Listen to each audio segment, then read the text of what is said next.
Nothing happened to them. In fact, they got an attorney and they're suing him. And they'll win. And Because there's been a couple of cases where they have already won. yes, and this is one of them. They've already won.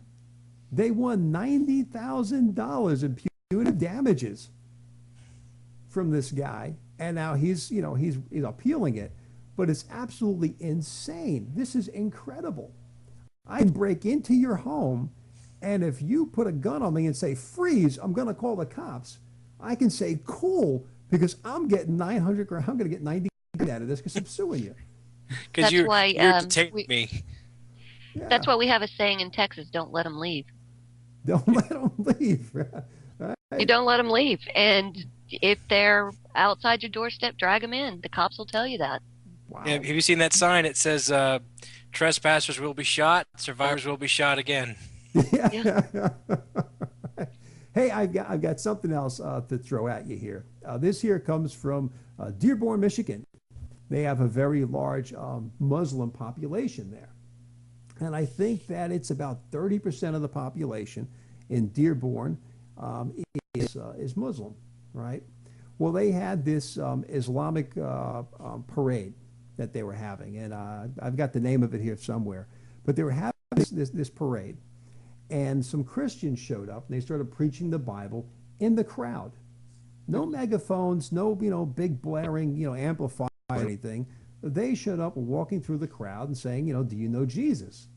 And they had their Bibles, and they were doing their preaching and whatnot. Well, they got locked up. They got locked up. The one lady that was there had her camcorder, and she was recording. The cops came and they took the camcorder, they took her, they locked her up and threw her in jail for preaching the Bible in Dearborn, Michigan. Can you believe it? Against the law there. This woman's 18 years old. 18 years old. And Christian missionaries discussing the Bible with Muslims at the Dearborn Arab Festival. That's what it was. Now, it's only in America, right? Can you imagine something like that happening? Because the opposite would never happen. It would never be that you would have a Christian march and you'd have Muslim evangelicals, if that's a term, in the crowd, evangelizing the message of Muhammad, and they would be arrested. That wouldn't happen. That scenario doesn't exist, and it's really, it's really insane. The Christians have done a lot of bad things in history, but so have the Muslims. Every tribe of people has done something regrettable in their past. It's part of human nature. Now these people up there in Dearborn, it was 4 Christians who were up there. They were charged with breach of the peace for discussing their faith with the Muslims at the festival. Breach of the peace. What did the Muslims did those at the festival say, hey, leave us alone, get out of here? Did they peacefully tell them to leave? From what I'm reading on the report, the whole event was peaceful. So the whole event was peaceful, and I think what this is a case of is that the police were trying to be proactive to make sure they were kind of cutting off anything that might lead to something. And that brings us back to pre-crime again. Pre-crime. And the young lady, that 18-year-old girl who had the camcorder, not only was she charged with a breach of the peace, she was also charged with failure to obey for not turning off her video camera when she was told to do so. Hey, that's the new topic, the new crime of the 21st century. Yeah. Filming the police. Filming a public officer and performing their duties is a crime. Because you know what? You can't film somebody without their permission, even if that person works for you.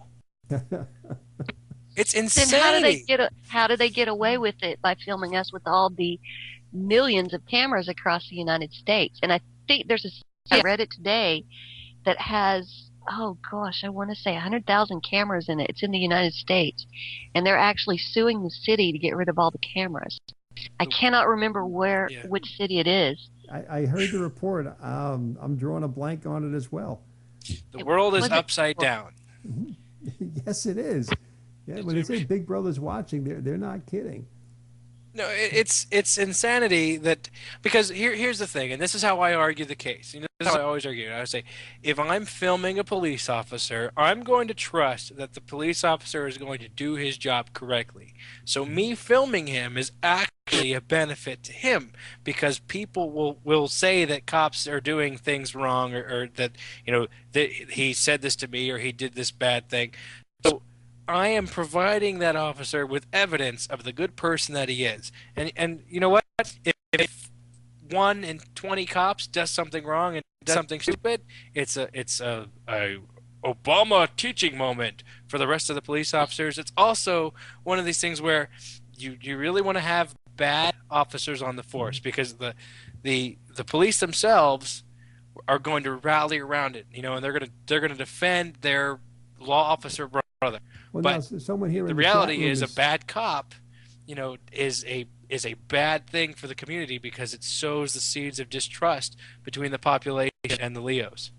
Yeah, we just had an incident of that too, where the mayor and I don't think the mayor was involved, but I think the district attorney was the one. She hadn't seen the video, but the district attorney had seen the video and was hiding it where the cop had beaten up the kid. And they finally got it out during our first snowstorm last week. And I was kind of shocked at what I saw, that somebody, because I'm always defending the police down here, was actually shocked they hid that and that had happened. Because we do have a relatively good police force down here. Yes, they have their bad apples, but for them to hide that and to openly keep those guys on the force, now they've been fired, that was a disgrace. And they heard about it and they did take action finally. But I'm waiting for the video of a cop doing something good. I want to take a camera out there, and if I'm going to do videos, I'd like to see a cop doing something good. It's about time that we, if you saw those things that were going on in Egypt and the things that happened in London, there was a part where the cops were backing off and they were actually helping the people. And it's time for us to start getting with our cops saying, hey, we want to see you doing good, and we're going to reward you by putting our videos out on YouTube now of good cops. Well, quit doing just all negative. I come from a family of law enforcement, and I can attest that law enforcement does a lot of incredible things. You have to be very brave. You have to be brave to be a police officer, especially in up in the Northeast there. You really do. So they do fantastic things. They're heroes. There's no doubt about it. But like you said, there's always a few bad apples. Unfortunately, those are the ones that always get the airtime. And that's what I'm saying. We should be bringing those guys up just like we do the bad guys, bringing them down. Hey, that's something else here I want to throw at you real quick as we're getting to the top of the hour here. The 11th state is eyeing proof of Obama's eligibility. This is something that's not going away. So what we have here is some of the state legislatures. Now there's 11 of them.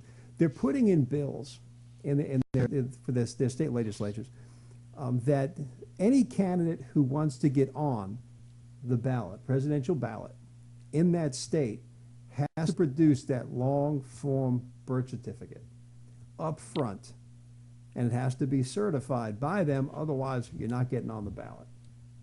And they're not questioning anyone's eligibility who may or may not be in office today, wink, wink, but they're going to make sure that it never happens again. So I think that's an incredible statement right there, that it never happens again. Yeah. You know what, John, what's crazy about this is the governor of Hawaii went through all this effort. He said, when I'm elected, I'm going to produce the birth certificate of those. And then he gets elected, and the state's attorney general is like, no, you can't really do that because it's not legal for you to produce it. But this was after he made a statement saying that they couldn't find it. So, could they not find it, or is he not able to produce it? I mean, it's a comical thing, and you and I have talked about this in the past. It's a distraction. We're all distracted by this idea that Obama is a secret Kenyan, or he's from Indonesia, or whatever it is. We're distracted by this idea, and we're fixated and we're focusing our energy on that rather than the things that the things that he's doing that are right in front of our face. And it's amazing.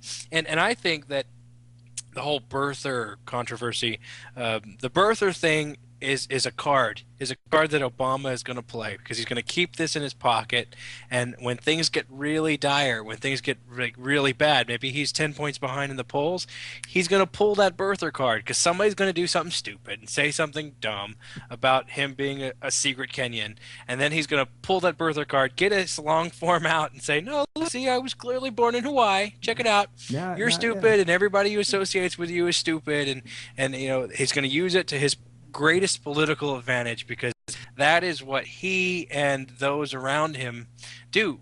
You know, they spin things so that they can get the maximum political benefit out of it. Well, you look at it, the guy managed to come up from wherever it was he was really from, wherever that may be, and come up, and he's made it to the executive. He's sitting in the White House. So obviously spin control is definitely a big part of the ball game for everyone who sits in that chair. Yep. So yeah, you know, to say that, you know, they're master spin artists, oh yeah, no doubt. You know, they can spin with the best of them, LL Cool J and all the rest. They outdo all of them. Now I got one more thing I want to throw at you guys before we jump into a quick break here, and this is an article that came out and caught my attention. I was in the Navy during Operation Desert Storm, right? And this here is the U.S. gave green light for Iraq to invade Kuwait. This is a dump of WikiLeaks. And I said, wait a second. I went, you know, I went there. I got on the boat, put on my boondockers and my little cap, my little sailboat cap, and off I went. I said, let me check this out. So I went reading this, and basically what it is they sent the ambassador over there. They sent an envoy over to talk to Saddam, and basically in a nutshell, they said, you got a lot of troops lined up along the border there. We don't get involved in, you know, Arab to Arab conflict. We don't get involved in that. Wink, wink. So Saddam takes that, you know, as like, excellent. They're not going to get involved. So he goes and rolls his tanks in. And what happened? We bombed the snots out of the guy. How do you feel, John? I feel like I got used. Okay. Wait a second. We were told, look, we got to go over there because these big, bad, nasty Iraqi people with this big, ruthless, you know, evil empire dictator guy went in there. They're killing babies, they're raping women and children, and they're doing the nasty of the nasty on the poor, innocent, defenseless, peace-loving people. We have to go over there and defend their rights. I was like, all right, you know, let's go. Let's strap it on. Let's go get them. So off we went. We got the job done, first-class job, you know, United States military all the way, doing what they do best. And the whole thing was for what? None of that stuff had taken place. None of it at all. Absolutely incredible. Yeah, and I'm sorry, go ahead. Go ahead, Texas, it's fine. And see, the thing of it is, back then because I was all in oil and gas, I knew that war was wrong because I knew that Kuwait was side drilling into Iraq's oil. And I kept fighting with all the Republicans around me going, you guys don't understand. We're wrong in this war. This one's wrong. They were side drilling their oil. If somebody side drilled our oil, we would go after them. And that's all Saddam did, was what he had the right to do to protect his country and their assets. It's a good point. And now, everybody was like, oh, you're crazy. Right you're with Muslims. You know, nope. Texas, you beat me to the point. I know that he went in there because they were stealing his juice. Yeah.